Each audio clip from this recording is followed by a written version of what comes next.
সকাল করে উঠে মায়ের বকবকানি শুনতে শুনতে কান ঝালাপালা হয়ে গেছে। কোনো দিকে না তাকিয়ে কোনো রকম উঠে ফাইলটা হাতে নিয়ে বের হয়ে গেলাম। কি রে, কিছু তো গিলেছা? তোমার খাবার তুমি গিলো, আমার গিলার আর দরকার নেই। ধুরবাল, রোজ রোজ আর এসব ভালো লাগে না, মেজাজটাই খারাপ করে দেয়। নীল নিজেই বকবক করতে করতে রুম থেকে বের হয়ে যায় চাকরির ইন্টারভিউ দেওয়ার উদ্দেশ্যে। বাসা থেকে বের হয়ে সামনের মোড়টা ঘুরেই চায়ের দোকানে বসে। কি গো বেটা, আজকে এই পোশাকে? মামা, আপনি যেমন চা বেচে সংসার চালাচ্ছেন, বউয়ের হাতে মাইর খাচ্ছেন, বকা খাচ্ছেন, এমনভাবে তো আমাকেও সংসার চালাতে হবে। এজন্য চাকরি খুঁজতে বের হয়েছি। এক মিনিট, এক মিনিট। আমি মায়ের খেয়ে তুমি জানলে কিভাবে? এমন পুরুষ দেখাও যে বউয়ের হাতে বকা মাইর খায় না। আমরা কিছু করতে গেলেই নারী নির্যাতন, কিন্তু আমাদের উপরে যে পুরুষ ধর্ষণ করে দেয়, সেই পুরুষের উপরে ধঙ্গরসের কেউ মূল্যায়ন করে না। ওই যে বলে না, জাহাজে জাহাজে ধঙ্গস্য। তা বেটা, ঠিক কথা কইছিস তো। তা লাল চা দিব নাকি দুধ চা? তুমি চিনি বাদে একটা কড়া করে দাও তো, জীবনটাই কড়া করে ফেলি। কড়াবিহীন জীবন ভালো লাগে না। আচ্ছা, দিতেছি। এরপর নীল ওখানে কিছুক্ষণ চা খেয়ে তার ইন্টারভিউ দেওয়ার নির্দিষ্ট স্থানের উদ্দেশ্যে রওনা দেয় একটা রিক্সা নিয়ে। মামা 50 টাকা দাও। আহা গো, আমার গায়ে গোয়ালের বাসুর গো, 20 টাকার ভাড়া 50 টাকা চাই? না না, কোনোদিনই সম্ভব না 50 টাকা। আরে ভাই, আমি এখানে নতুন না রে যে আস্ত বড় বাস ধরাই দিবা। ভাড়া দিলে দিবেন 50 টাকা, 1 টাকাও কম হবে না। আমি তোমার গাড়িতে যাব না। আমি যেখান থেকে উঠছি আমারে ওখানে নামাই দিয়ে আসো, আর না হয় এখানে আনার জন্য 20 টাকা ভাড়া দেওয়া লাগবে। আমাদের গল্পের নায়ক কোন লেভেলের হিটলার বুঝতে পারছেন তো? ও মা, এ কেমন কথা? জি, এটাই সোজা কথা। খুব দ্রুত আমাকে ওই জায়গায় নামিয়ে দিয়ে আসো, না হয় আমার টাকা দাও, বলে আমি চিল্লাচিল্লি শুরু করে দিলাম। অবস্থা খারাপ দেখে রিক্সাওয়ালা উপায়ন্ত না পেয়ে নীলকে 20 টাকা দিয়ে ওখান থেকে চলে যায়। দেখ শালা, এখন কেমন লাগে? 20 টাকার ভাড়া 50 টাকা চাওয়া। যে যেমন তার সাথে তেমন করতে হয়। আমাদের ভাই নরম মানুষ দেখলেই ডইলা দিতে চায়। আজকে তো শিক্ষা দিয়ে দিলাম, জীবনেও আর কারোর সাথে এমন করবে না। তারপর আমি কোম্পানিতে প্রবেশ করলাম। অফিসটা বেশ বড়, 6 তলা বিশিষ্ট। পরিবেশটা খুব সুন্দর আর গোছালো দেখে আমার খুব পছন্দ হলো। যাক বাবা, এখানে চাকরিটা পাইলেই বাঁচা যাবে। এর আগেও তো 36টা দিয়ে আসলাম ইন্টারভিউ। এত ভালো কোম্পানিতে কি আমার মতো? যাই হোক, বাদ দেই। মনে মনে এসব ভাবতে ভাবতে কোম্পানির ভিতরে প্রবেশ করতেই যেন সে হালকা করে একটা বাস খায়। কেননা তার সামনে বসে আছে তার মতোই প্রায় শতাধিক চাকরি প্রার্থী। এখানে মাত্র নিবে 6 জনকে। সে কি টিকতে পারবে এতগুলো মানুষের মধ্যে? এসব কথাই ভাবতে থাকে। এভাবে দেখতে দেখতে 1.5 ঘন্টা চলে যায়। ডাকবে কখন রে ভাই? এত সময়ে বসায় রাখলো। এরই মাঝে নীলের ডাক পড়ে। নীল নামে কে আছে? জি, আমি আছি। তো এখানে কি করছেন? ভিতরে যান, আপনার ডাক পড়ছে। তারপর আমি ভয় ভয়তে রুমের মধ্যে প্রবেশ করলাম। রুমের মধ্যে ঢুকে আমি যেন 1000 ভোল্টের বৈদ্যুতিক শর্ট খেলাম। আমার সামনে আমার চিরচেনা এক্স বসে আছে। ও আমার দিকে তাকাতেই, কিরে, তুই এখানে কি করিস? ওরে জন্ডিস, তুই আমার পিছনে পিছনে এখানে চলে আসছিস আমার চাকরি খাইতে? মাই ডিয়ার জন্ডিস, আমি এখন ইন্টারভিউ দিতে আসছি। আমার তো এখনো চাকরি হয়নি। যাওরা চিটার রে, তোর মতো হারামিরে কে চাকরি দিবে? দেখছস কত বড় অফিস আমার, আমার বাবার কোম্পানি। আরে চিটার রে, তুই না বলতি ক্যাম্পাসে থাকাকালীন তোর বাবা বাদাম বিক্রি করে? তোর মতো লোভী ফকিন্নি না রে আমি বলি আমার বাপের এত এত জিনিস আছে, আর জিনিসের লোভে আমাকে ভালোবাসিস, তা হবে না রে ছোট লোক। Same to you. আহারে নির্লজ্জ বেহায়া ছোট লোক মার্কা জন্ডিস, তুই ভাবলি কি করে তোরে এই আটা ময়দা মাখা বাদরের লেজের মতো সাদা ফকফকা চুল এইরকম একটা জঘন্য মার্কা মেয়ের সাথে আমি তাও টাকার জন্য? এরা কখনো সম্ভব, কখনো না। তুই আগের মতো এখনো জাউরা আছিস রে। তুই ভাবলি কি করে তোর মতো ছোট লোক রে? তোর সাথে আমার কথা হবে আই টু আই কন্টাক্ট। আশেপাশে 2টা লোককে বের হতে পারো। ওরা বের হবে কেন? যা বললাম তাই করো, কাজ আছে। আপনি একটু বাইরে যান তো, তারপরে দেখতেছি। যারার কথাই আশেপাশে সবাই বাইরে চলে যায়। কথাটা শুনে ইন্টারভিউ রুমে সবাই বাইরে চলে যায়। বাইরে গিয়ে বলতে থাকে নিজেদের মধ্যে, শফিক সাহেব, ওই ছেলেটার কত বড় সাহস, ম্যামের সাথে এইভাবে কথা বললো। কথা বলা দেখে বুঝলেন না তার সাথে ম্যাডামের সামথিং সামথিং? কথাটা একেবারে ভুল বলেননি। হ্যাঁ, অবশ্য তা ঠিক। ওইদিকে সবাই বাইরে যেতেই এখন তোকে আর গ্রহণ করার কোনো জায়গা নেই। অযথা উল্টাপাল্টা কথা কবি তো থাপ্পড় খাবি। দোস্ত, গার্লফ্রেন্ড, বউ, এক্স গার্লফ্রেন্ড, যাই বলিস ভাই, তোর হাতে 2টা জড়াই ধরি। আমার এই চাকরিটা দে ভাই, আমার চাকরিটা খুব প্রয়োজন। এত সময় যে মানুষের মধ্যে পটর পটর করছিলি, সেটার কি হবে? বাইরের মানুষের কাছে আমার একটা প্রেস্টিজ আছে না? তুই তো আমার বেস্ট ফ্রেন্ড একটা সময়, তারপরে কেমনে কি গার্লফ্রেন্ড এটা ওইটা হলো, তা না হয় বাদই দিলাম। তোর মতো নির্লজ্জ আমার এখানে চাকরি নাই। এমন করিস না রে, শোন, এমন করিস না রে, আমার যৌবনের কসম। আমার চাকরিটা খুবই দরকার ডার্লিং। কি কইলি একটু আগে? আমি তোর কোন জন্মের ডার্লিং লাগি রে? Sorry my mistake. দেখতে দেখতে পাসপোর্ট 6 ইঞ্চি এরকম ফর্সা কালারের সুদর্শন ছেলে আর কি পাবি? তুই এরকম বডি বিল্ডার, বডিটা দেখবি তো একটু দেখাই। ভাই, তোর মধ্যে কি কোনো লজ্জা নেই? তোর তো গন্ডারের চামড়া। তোর যতই অপমান করিস, দাঁত কেলিয়ে ভ্যা ভ্যা করে হাসিস। তোর দাঁতের গুষ্টি কিলাই। আমিও সত্যি কষ্ট পাই, মাঝে মাঝে অনেক কষ্ট পাই। কিন্তু তোরে দেখলে তো মনে হয় না তুই কষ্ট পাস। একটা চুমো দিতে দে, তাহলে আমি অনেক কষ্ট পাবো। ওরে, তখন নিউজ হয়ে যাবে। ওরে ব্রেকিং নিউজ, দেশের বিখ্যাত বিজনেসম্যান, ধুরো বিজনেসম্যানের একমাত্র মেয়ে যারা চৌধুরীকে তার অতীতের বন্ধু ওরফে এক্স বয়ফ্রেন্ড চাকরির খোঁজে এসে চুম্মা দিয়ে দিছে। ফাজিল ছেলে, যাবি এখান থেকে। তোর বাড়িতে মা বোন নাই? তোকে কি শিক্ষা দিচ্ছে বেয়াদব? মা বোন বাপ তো শিক্ষা দিয়ে পারে নাই, এখন একটা বউয়ের অপেক্ষায় আছি। এই পশ্চিম দিকে ফিরা করিতেছি, বউ আসলে তার শিক্ষাতে ঠিক শিক্ষিত হয়ে যাব। তুই এখানে ফাজলামো করতে আসিস না, ইন্টারভিউ দিতে আসছিস। যেদিন আমাকে ছেড়ে, সরি আমি তো তোরে ছেড়ে গেছিলাম, সেদিন থেকে ফাইজলামও ছেড়ে দিছি। তবে একটা চাকরির দরকার, এই দেখ আমার সিভি। যত যাই বলিস, আমাদের এখানে তোর চাকরি নাই। তাহলে কি আমাকে দক্ষিণ দিকে ফিরে চলে যেতে বলতেছো সোনা? খবরদার সোনা নামে বলবি না, একদম তোর মুখ দিয়ে যেন না বের হয়। তাই নাকি? কথাটা বলেই সিভি আমি ওর দিকে ছুঁড়ে মারলাম, তারপর দিলাম এক দৌড়ে সোজা অফিস থেকে বের হয়ে গেলাম।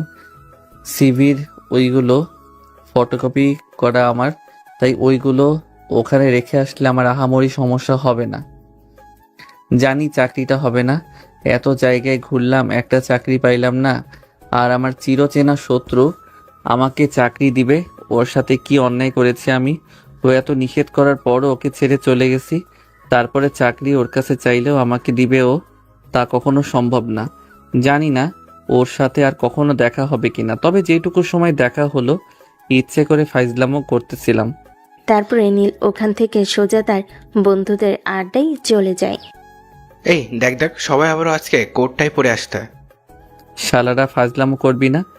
তা ময়না পাখি, আজকে কত জায়গায় ঘুরলা একটা চাকরির জন্য? আরে একটা অফিসে গেছিলাম, ভাবছিলাম যে এই জায়গায় চাকরি হলে বেশ ভালোই হতো। গিয়ে দেখি যারা বসে আছে, ওইটা নাকি ওর বাপের অফিস। সে এখন এমডি পদে দেখাশোনা করতেছে। শিওর রে, এটা হবে না। ওই মায়ের এই ক্যাম্পাসে দেখলে তো মনে হতো না এত বড় লোক ফ্যামিলির মেয়ে। সবসময় গরিব ফকিরনিদের মতো চলাফেরা করতো। আসলে কথায় আছে না, যার আছে সে কখনো দাম নেয় না, আর যার নেই সে ফুটানিতে মাটিতে পা ফেলায় না। কথাটা আজকে বাস্তবে প্রমাণ পেলাম। আহারে, আমার বন্ধু কোটিপতি হওয়ার জন্য একটু দূর থেকে চলে আসলো। আর যদি ওই মেয়েকে বিয়ে করতে, তাহলে কি চাকরি খোঁজা লাগতো? ও যদি আজকেও আমাকে অফার করে তাও বিয়ে করবা না। আমি বল এই লাইনটা বুঝতে পারলাম না, যে এই যারাকে তুই সেকেন্ডে সেকেন্ডে মিস করতে, উঠতে যারা বসতে যারা সব জায়গায় যারা যারা, যে যারার জন্য তুই অন্য কোনো মেয়ের সাথে কখনো কথা বলিস নি, লাস্ট এমন কি ঘটলো যে তুই একেবারে ওকে ছেড়ে দিলি জোর করে? কিছু কিছু সত্য না প্রকাশে সুন্দর বন্ধু। এই চাকরি বালের পিছনে আর কত ঘুরবি বলতে পারিস? ব্যবসাতে আয়, ব্যবসাতে আল্লাহ বরকত দিছে। এই 2 বছর তুই শুধু চাকরি খুঁজে যাচ্ছিস, আর এইদিকে আমাকে দেখ, একটা কফি শপ থেকে 3টা বানিয়ে ফেললাম। মাস গেলে বসে থেকে থেকে এখন টাকা, যে কোনো একটা বিজনেস ধর। কথাটা ঠিক বলছস, কিন্তু কি? বাদ দে না ভাই, পরে দেখা যাবে। হ্যাঁ, ভালো জিনিসগুলো বাদ দে, যেগুলো আমরা গোলামি করব সেই গোলামি এখনো ধরে রাখ। চা অর্ডার দিবি না আমি দিব? চা অর্ডার দেওয়া আছে, চলে আসবে। তারপর তার বন্ধুরা মিলে আড্ডা দিতে থাকে। দেখতে দেখতে দুপুর গড়িয়ে বিকেল হয়, বিকেল গড়িয়ে সন্ধ্যা হয়, সন্ধ্যাবেলা। হ্যালো, আসসালামু আলাইকুম। ওয়ালাইকুম আসসালাম। কিরে যারা, কেমন আছিস? কতদিন পরে কথা হচ্ছে। আরে কাহিনী তো একটা ঘটে গেছে। কেন, কি এমন কাহিনী ঘটলো? আরে আজকে আমার অফিসে আসছিল চাকরির জন্য। তাই নাকি? তা তোমার প্রাক্তনকে কি চাকরি দিলে? এখনো দিনই সিভি আছে, ভাবতেছি কি করব। এমন ভাব করলো তার চাকরিটা খুব দরকার। এর আগেও নাকি অনেক জায়গায় ইন্টারভিউ দিছে, চাকরি হয় নাই।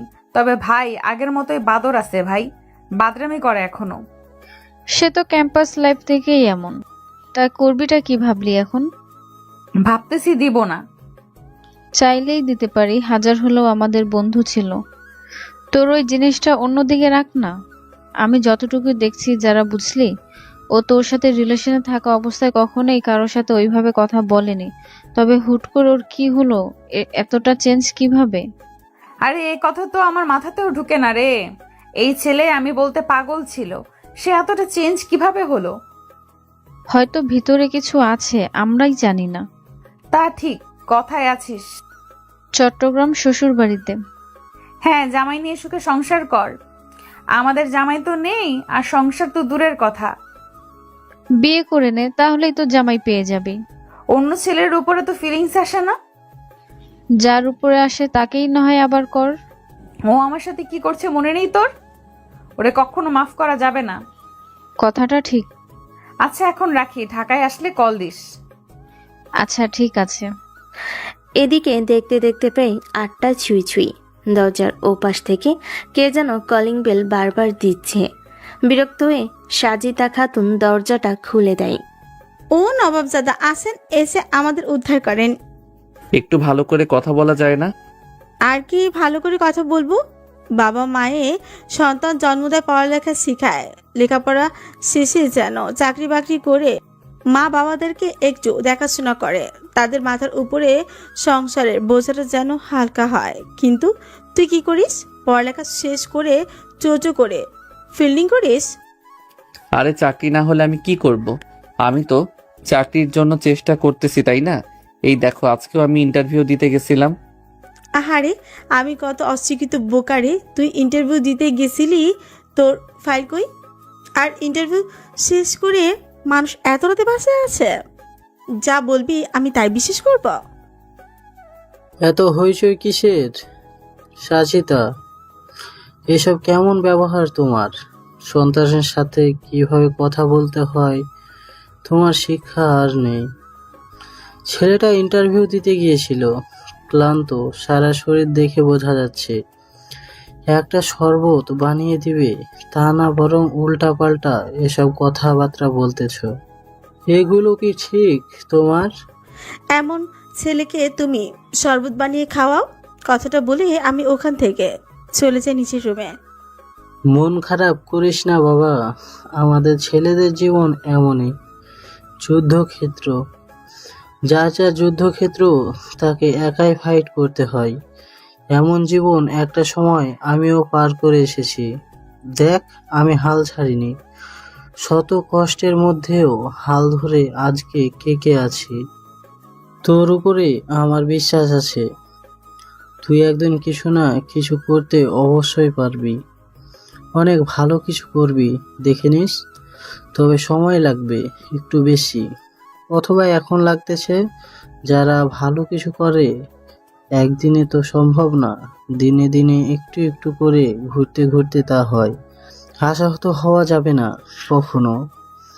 একদিন ঠিক সাকসেসফুলের মাথায় তুই থাকবি।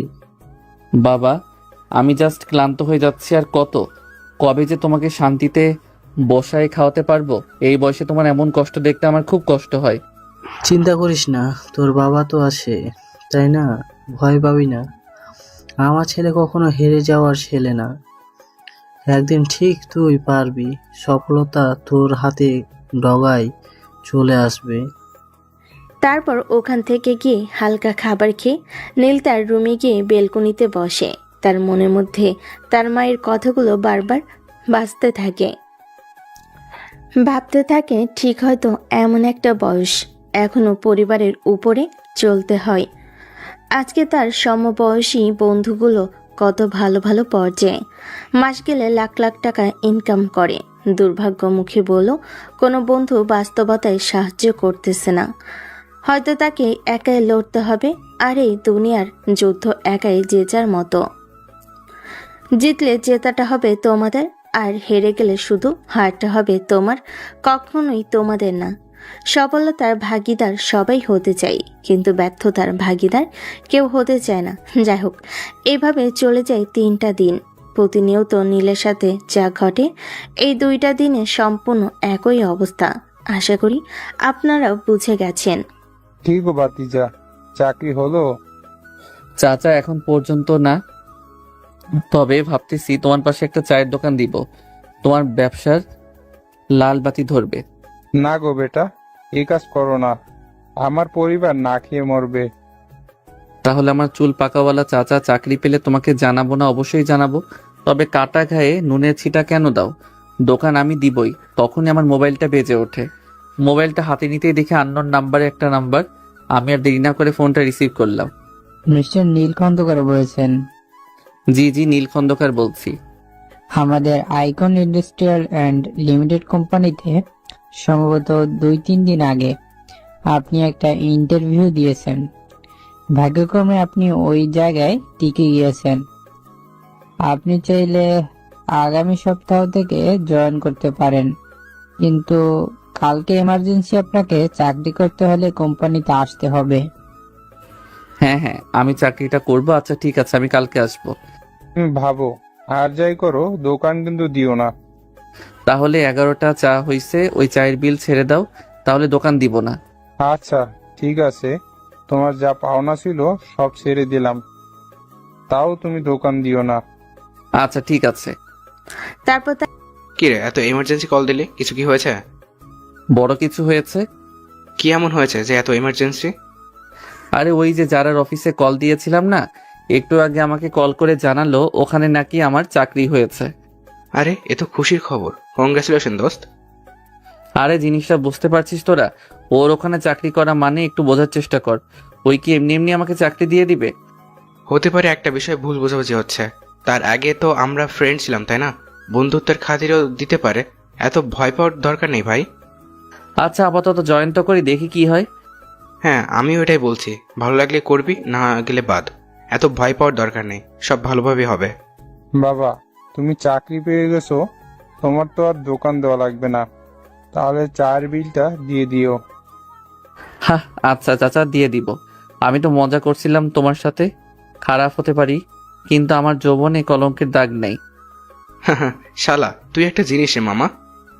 আদা পটল যাই আছে ওইসব বাদে সবকিছুই ধরতে পারিস। তারপর তারা ওখানে খানিকক্ষণ আড্ডা দেয়। আড্ডা দিয়ে যে যার বাসায় চলে যায়।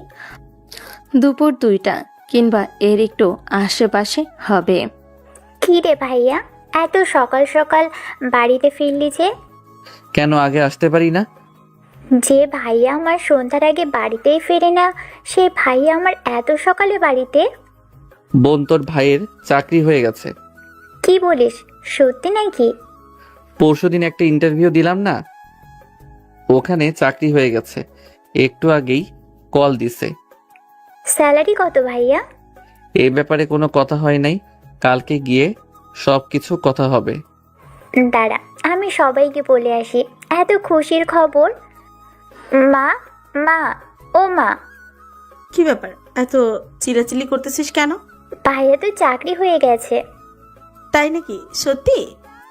হ্যাঁ মা, পরশুদিন ইন্টারভিউ দিল না, ওই জায়গায় চাকরি হয়ে গেছে। হ্যাঁ বাবা বলো। কই আছো বাবা এখন? সেখানে থাকি বাবা, কাজে। আজকে থেকে তোমার আর কোনো কাজ করা লাগবে না। একই কথা, আমি কাজ না করলে পরিবার চলবে কিভাবে? বাবা আমার চাকরি হয়ে গেছে। কথাটা বলে নীল হাউমা করে কান্না করে ওঠে। এদিকে তার বাবা কান্না করে দেয়। আজকে কান্নার দিন না বাবা, আজকে খুশির দিন। আমি জানতাম একটা সময় আমার ছেলে পারবে।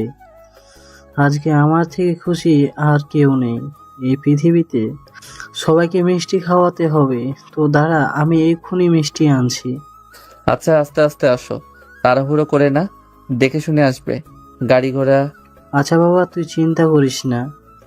নীল, কই তুই? নীল বাবা আমার। হ্যাঁ মা বলো। শুনলাম তুই নাকি চাকরি পেয়েছিস। তা মাকে কি একবার বলতে ইচ্ছে করে না? এখনই বলতে যেতাম না। নীলের মা নীলের কপালে একটা চুমু এঁকে দেয়। এই না হয় আমার ছেলে। আমি জানতাম আমার ছেলে একবার না হলেও 10 বার পারবে। তোকে নিয়ে গর্ব করি বাবা। আমার ছেলে, তুই আমার ছেলে। সারাদিন রোদ থেকে আসছিস, দাঁড়া এক গ্লাস শরবত নিয়ে আসি। নীলের মা রান্নাঘরে শরবত বানাতে চলে যায়। সোনিয়াও তার পিছনে পিছনে যায়। নীল বেলকুনিতে এসে বেলকুনি রড ধরে সূর্যের দিকে তাকায়। সূর্যের আলো তার গায়ে কেমন যেন ঝলসে দিচ্ছে। হাতে পায়ের পশম খাড়া হয়ে যাচ্ছে। আরান মনে মনে ভাবতে থাকে, পৃথিবী কতই অদ্ভুত। 2 দিনের ব্যবধানে একই সম্পর্ক, আকাশ পাতাল পার্থক্য। সবাই সাফল্য ছেলে খোঁজে, কিন্তু ওই ছেলেকে সাফল্য করা পর্যন্ত তার পাশে থাকে না। আমার নিজের মা আজকের এই ব্যবহারটা যদি আগের দিনগুলোতে পারতাম, তাহলে আমাকে অঝরে এতটা কাঁদতে হতো না। আসলেই পৃথিবীর নির্মাণ খেলা, যেখানে সাফল্য ছেলে ছাড়া পরিবারও গ্রহণ করে না। বিয়ে করতে গেলেও সফলতা, পরিবারের কাছে সফলতা, সমাজের কাছেও সফলতা। শুধু একটা মাত্র জায়গায় সফলতা লাগে না। তবু তিনি চোখ দিয়ে দেখতে দিচ্ছেন, মুখ দিয়ে খাইতে দিচ্ছেন, নাক দিয়ে নিঃশ্বাস নিতে দিতেছে, কান দিয়ে শুনতে দিতেছে, সবকিছু বোঝার মতো মস্তি করতেছে। সারা শরীরে অঙ্গের রক্ত চলাচল করতেছে, হার্টবিট নড়তেছে সেকেন্ডে সেকেন্ডে। যে ফুসফুস 1 মিনিট বন্ধ হলে মানুষ বাঁচতে পারে না, তার রহমতে দিনের পর দিন একটানা নড়ে যাচ্ছে। 2টা হাত দিয়েছে, 2টা পা দিয়েছি, তবুও আমরা তাকে স্মরণ করি না, তার অস্তিত্বকে অস্বীকার করি। তাকে দিন শেষে একবার নামাজে বসে ভালোবাসি বলতে পারি না। আমরা কতটা অধম জাতি। হে করুণাময় আল্লাহ, আমাদের এই অধমতা থেকে তোমার প্রতি সফলতা দান করো, আমাদেরকে মাফ করো। পরের দিন বেশ সকাল সকাল আমি উঠে পড়ি, কেননা আজকে প্রথম দিন দেরি হলে চাকরির 12টা বেজে যাবে। কি রে ভাইয়া, এত তাড়াতাড়ি আজকে? বুঝতে তো পারছিস, প্রথম দিন দেরি করলে যদি আবার সমস্যা হয়। যে ভাইয়া কখনো 11টা-12টার আগে ঘুম থেকেই উঠতো না, সেই ভাইয়া সকাল 7টায় উঠে পড়েছে। প্রয়োজনের খাতিরে অনেক কিছু জীবনে পরিবর্তন করতে হয়। বুঝতে পারলাম। চল ফ্রেশ হয়ে টেবিলে আয়, খাবার রেডি। এত সকাল সকাল আমার জন্য কে করলো? কেন আম্মু? জি আম্মু। সকাল সকাল তো দূরের কথা, 11টা-12টার দিকে খাবার দিতে চাইতো না সে, এখন এত তাড়াতাড়ি? অতীতের কথা ভুলে যেত ভাইয়া, যা হয়েছে তো হয়েছে। এখন আবার নতুন করে মন খারাপ করিস না। আম্মু একটু বেশি খারাপ ব্যবহার করতে তোর সাথে, ওসবের জন্য আম্মুকে মাফ করে দে। দূর পাগল, এই জন্য কি কেউ বলে? আমি কিচ্ছু মনে করিনি, হাজার হলেও তো আমার মা, তাই না? আমায় না, বল আমাদের। আচ্ছা বাবা, তোর কথাই ঠিক হলো। তারপর আমি সোনিয়ার সাথে গল্প করতে করতে খাবার টেবিলে বসে খাবার খেতে বসলাম। তখন কোথা থেকে দেখলাম আব্বু আম্মু আসলো। এসে আমার প্লেটে এইটা ওইটা বেড়ে দিতে লাগলো। আমি কোনো কথা না বলে চুপচাপ খেতে থাকলাম। আসলেই ভালোবাসা পেতে হলে আমাদের ছেলেদের টাকার কোনো বিকল্প নেই, টাকা আমাদের লাগবেই। ও আমার পরিচয়, এখনো তো তা হলো না। ইতিমধ্যে আপনারা বুঝে গেছেন আমি আমার ছোট্ট একটা বোন, মা, এই নিয়ে সংসার। আমাদের জীবন। ছোট্ট বোনটা এখন ক্লাস 8-এ পড়ে, আর আমি গ্র্যাজুয়েট শেষ করে 2টা বছর চাকরির দুয়ারে দুয়ারে ঘুরতেছিলাম। পরিশেষে কোনো রকম একটা চাকরির ব্যবস্থা করতে পারি। কিভাবে পারি আপনারা তো বুঝতেই পারছেন। আপনাদের সাথে কথা বলতে বলতে খাবার শেষ করে অফিসের উদ্দেশ্যে একটি গাড়ি নিয়ে রওনা দিলাম। ও বলা বাহুল্য, আমার নিজস্ব গাড়ি না থাকে সবসময় ভাড়ার গাড়িটাই যাতায়াত করি। কিছু সময়ের মধ্যে আমি নির্দিষ্ট লক্ষ্যে পৌঁছে গেলাম। সাদা কালারের শার্ট, কালো টাই এবং কালো কোট এবং কালো কালারের প্যান্ট, কালো কালারের শুজ। মাথাটা খুব সুন্দরভাবে আঁচড়ানো, হাতে কালো কালারের একটা ঘড়ি। সব মিলিয়ে নীলকে একেবারে অসাধারণ লাগছিল বলা বাহুল্য। তারপর নীল খানিকটা নার্ভাস ফিল করতে লাগলো। নার্ভাস অবস্থা আস্তে আস্তে গুটি গুটি পায়ে অফিসের মধ্যে প্রবেশ করলো। কে আপনি? আমার এখানে কালকে চাকরি হয়েছে, আজকে আমার জয়েনিং ডেট। ম্যানেজারের রুমটা কোন দিকে? ও আচ্ছা, সালাম স্যার, আমি এখানকার পিয়ন। যে কোনো সমস্যায় আমাকে পাশে পাবেন, আমাকে নির্দ্বিধায় বলতে পারেন। ও আচ্ছা, ঠিক আছে। তারপরে নীল নির্দিষ্ট কক্ষের দিকে রওনা দিল। খানিকক্ষণ পর সে পৌঁছেও গেল। ভিতরে আসবো স্যার? Yes, coming. আমি নীল বলছিলাম যে কালকে আমাকে চাকরিটা দেওয়া হয়েছে, আজকে আমার জয়েনিং ডে। ও আচ্ছা, তুমি সেই নীল। ম্যাম তোমার কথা বলেছে আমায়। তোমার কেবিনটা ম্যামের কেবিনের ঠিক পাশে পড়েছে। পাশে যা আউটডোর আছে না, ওর সাথে যে ডেস্ক, ওখানে তোমার। কিন্তু স্যার, যেই দিন আসার সময় ইন্টারভিউ আমি দিয়েছিলাম ওই দিন তো এখানে কোনো ডেস্ক ছিল না। কোথায় কখন কি থাকবে আর থাকবে না সেটা তোমার দেখার বিষয় না। Yes sir. তোমার কাজ ম্যাডাম বুঝিয়ে দেবে। আচ্ছা। নীল বিড়বিড় করে বলতে বলতে তার ডেস্কের দিকে যেতে থাকে। শালা খাটাস কোথাকাররা, সবগুলোই শালা 2 নাম্বার। বুদ্ধি করে পেটিটার সামনে আমার ডেস্কটা দিছে যাতে আমাকে জ্বালাতে পারে। আমি কি এসব বুদ্ধি বুঝি না? সবই বুঝি, সবই বুঝি। তবে তুমি নীলকে চিনো না মনা, একেবারে জায়গা মতো সিল মেরে দিব। আহা হা হা হা। কি ব্যাপার, একা একা মিট মিট করে হাসতে হাসতে কোথায় যাওয়া হচ্ছে? আর কে বা তুমি? তোমাকে কি জিন ভূতে আসর করছে নাকি? হুট করে অপরিচিত মেয়ের কণ্ঠে কথাটা শুনে হকচকিয়ে ওঠে নীল। এই যে মিস্টার, কথা বলেন না কেন? কি কথা বলবো? আলু, বেগুন, টমেটো, বাঁধাকপি, ফুলকপি এইগুলোকে বলে নাকি কেউ? কেন, বাজার করতে গেলে বলে না বুঝি?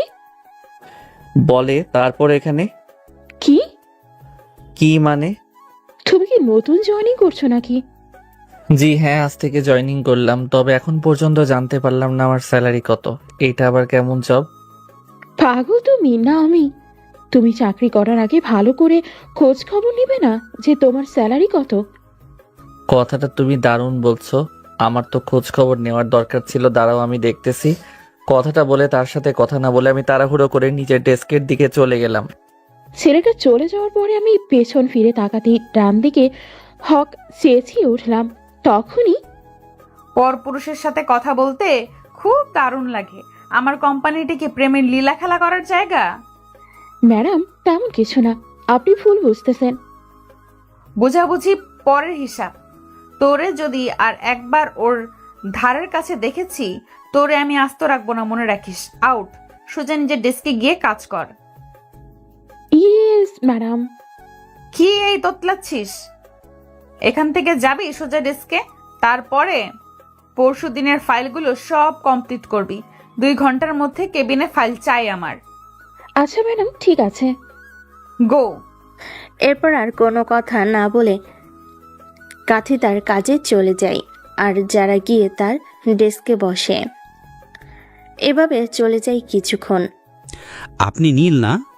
স্যার, বড় ম্যাডাম আপনাকে ডাকছে। কেন? আমি কি করে বলবো কেন? আচ্ছা, তারপরে পিয়নটা চলে যায়। না জানি পেতনি আবার কি জন্য ডাকছে, আমাকে যে কি শাস্তি দিবে আল্লাহই জানে। তারপরও এক বুক সাহস নিয়ে তার দরজার সামনে হাজির। ম্যাডাম আসবো? হ্যাঁ কামিং। তারা নীল সাহেব কেমন যাচ্ছে অফিস?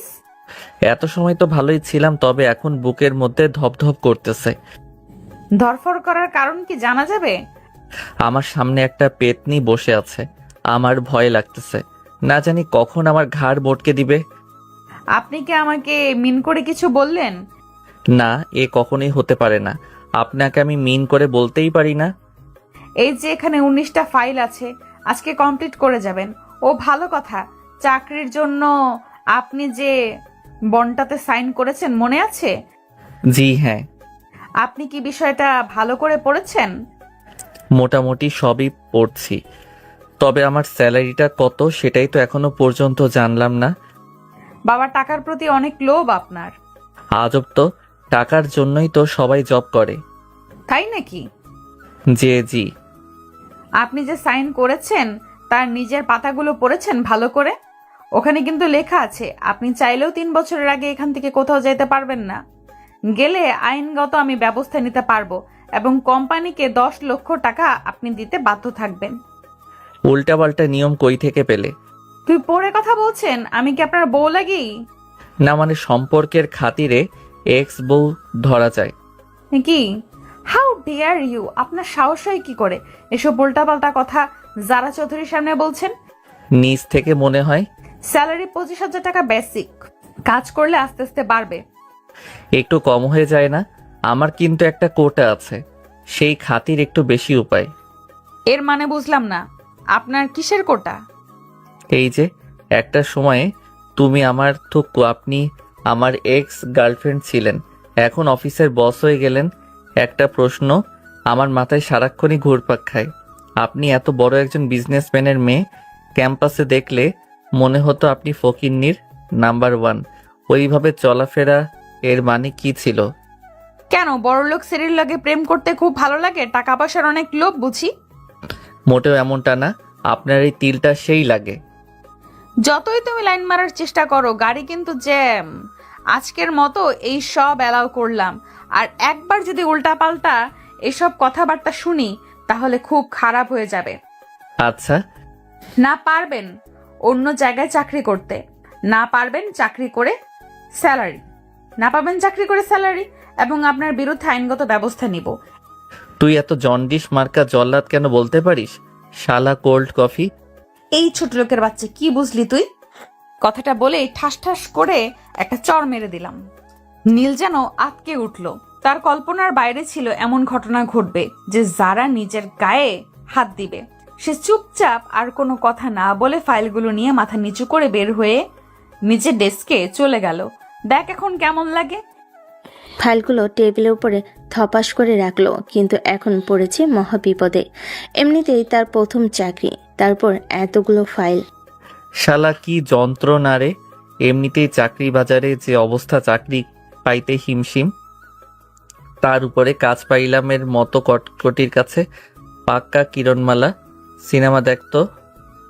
কিরণমালা সিনেমা না, ওইটা কিরণমালা নাটক। হ্যাঁ হবে হয়তো। আপনি এখানে?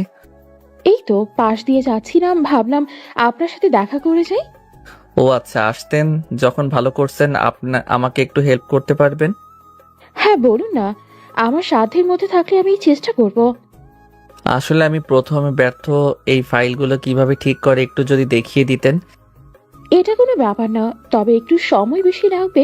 ধৈর্য ধরে করলে দ্রুত হবে। একটু কষ্ট করে আমার সামনে একটা করে দেখিয়ে দিবেন। একটা করতে তো সময় লাগবে, আমি আপনাকে কিছুটা করে দেখাই, আপনি এমনিতেই পারবেন। যদিও এখানে এক্সপিরিয়েন্স কাজের আগের আছে এমন কাউকে ছাড়া দেয় না। আপনাকে এক্সপিরিয়েন্স বাদ নিলে ব্যাপারটা অবাক করা। তুমি তো আর জানো না কেন আমাকে নিয়েছে জ্বালানোর জন্য। কিছু কি বললে? না, কি এমন বলতে যাব? এই দেখো, লাইন ব্রেক এটা এইভাবে দিয়ে এভাবে করতে হবে, তারপর ডিজাইনগুলো এরকম করতে হবে, তারপরে এটা ওপরে দিয়ে দিই, নিচে হালকা ডাউন। ক্যাথি এইভাবে নীলকে শেখাতে থাকে। কিছুক্ষণ বাদে, বুঝতে পারছো তুমি? হ্যাঁ হ্যাঁ বুঝতে পারছি। ম্যাডাম আপনি এখানে?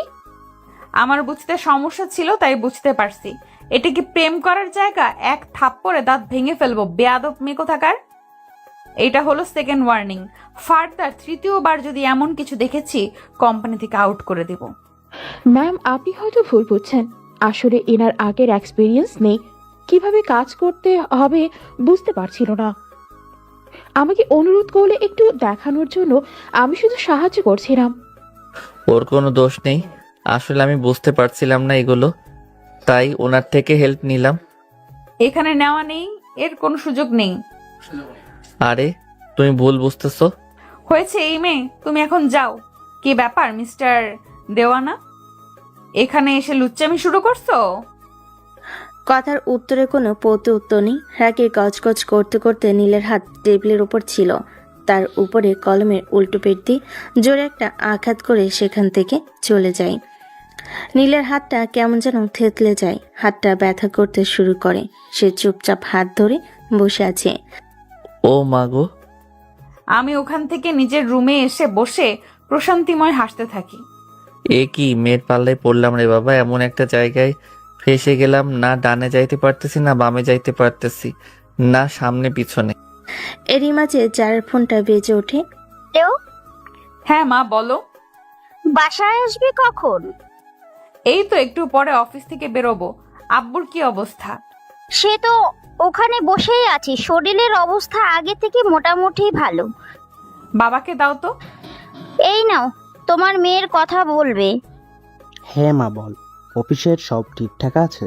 হ্যাঁ, সবকিছু ঠিকঠাক ভাবে গুছিয়ে রাখছি। তুমি কবে ভালো হবে বলো তো? অফিসের এই প্যারা, এত সব দেখাশোনা আমার জন্য কষ্ট হয়ে যাচ্ছে। কিছু করার নেই মা, আমি যতদিন সুস্থ না হচ্ছি ততদিন তোকেই দেখতে হবে। এখনকার মানুষের উপর বিশ্বাস নেই, বুঝিসই তো। তা অবশ্য ঠিক। তাহলে ফোনটা রাখো, একটু পরে বের হওয়ার সময় কল দিচ্ছি। এভাবে দেখতে দেখতে দুপুর পেরিয়ে বিকেল। ম্যাডাম ডাকছেন। দ্রুত ওই নতুন যে জয়েন করেছে না নীল নামে, তার থেকে ফাইলগুলো নিয়ে এসো। 1 মিনিট, তাকেই দিয়ে যেতে বলো। আচ্ছা ম্যাডাম। তারপর আমি ম্যাডামের ওখান থেকে গিয়ে নীল স্যারের কাছে গিয়ে বললাম, স্যার আসবো? হ্যাঁ বলো। ম্যাডাম সমস্ত ফাইল নিয়ে আপনাকে তার ক্যাবিনে যেতে বলল। আচ্ছা ঠিক আছে। নীলের একটা হাত পুরো ব্যথাতে অবস্থা খারাপ। কোনোভাবে ফাইলগুলো ধরে যারা কেবিনে পৌঁছায়। কি ব্যাপার, মাত্র 6টা ফাইল কেন? বাকিগুলো কোথায়? আসলে আমার হাতের অবস্থা ভালো না, তাই দ্রুত কাজ করতে পারিনি। বাকি ফাইলগুলো কালকে দিব। কখনোই সম্ভব না, রাত্রের ডকুমেন্টস গুলো সাবমিট করতে হবে। কোনো ফাঁকিবাজি আমার অফিসে চলবে না। সবার ছুটি হয়ে গেলেও তুমি থাকবে। কাজ শেষ করে রাত 10টা বাজুক 1টা বাজুক তাতে আমার যায় আসে না। কাজ শেষ করে বাসায় যাবে। যারা করুণভাবে নীল যারাকে ডাকলো। যারা এই সকল ভাবভঙ্গিময় কোনো কাজ হবে না, ফাইলগুলো শেষ করে তারপরে যাবে। আচ্ছা ঠিক আছে। আর কোনো কথা না বলে সে চুপচাপ ফাইল নিয়ে গিয়ে কাজ করতে থাকে। আর এদিকে যারা অফিস থেকে বের হয়ে তার বাসার উদ্দেশ্যে রওনা দেয়। কিছুক্ষণ বাদে যারা বাসায় পৌঁছে যায়।